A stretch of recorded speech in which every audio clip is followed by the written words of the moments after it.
A family tradition tale by Rolando Enrique Rosales Murga.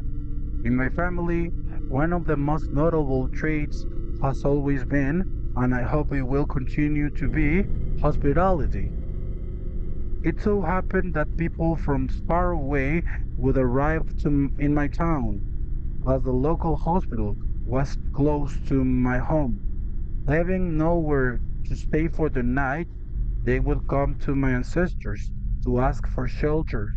There are many curious anecdotes from that time, such as the one my mom talks about an old man called Joaquin, who they said was a witch, but my grandmother, being very compassionate, gave him a place in our house.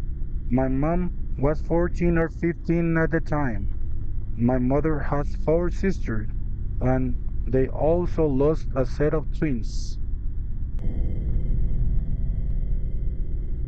In my family, it is very rare for a man to reach old age, but that is another matter. When night fell, my grandmother and the others went into Joaquin's room to wish him sweet dreams, but he was no longer in bed.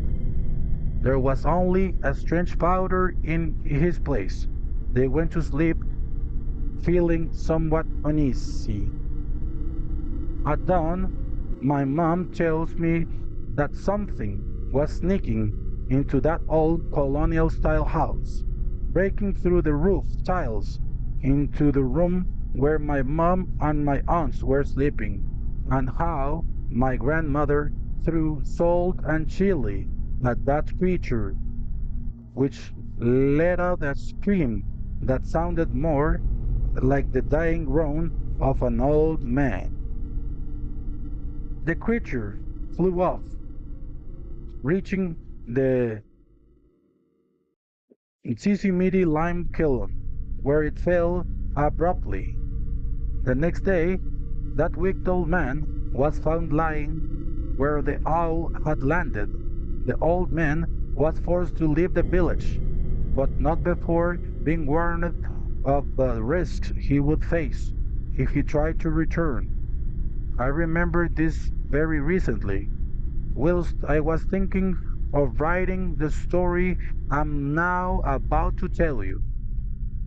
The grenade. Following my mother's family tradition, she also welcomed many people into our home, travelers and all sorts of folk. There was one man whose story left a lasting impression on me. There was no denying he was simple, modest man from the provinces, one of those quiet types. One afternoon he brought mangoes and pineapples. I find it quite amusing that he called them ananas. As we chatted, his eyes filled with tears. He then began his story in a way that paralyzed us and made us listen intently. The story went something like this. I remember my son was 6 years old. We lived near a military camp.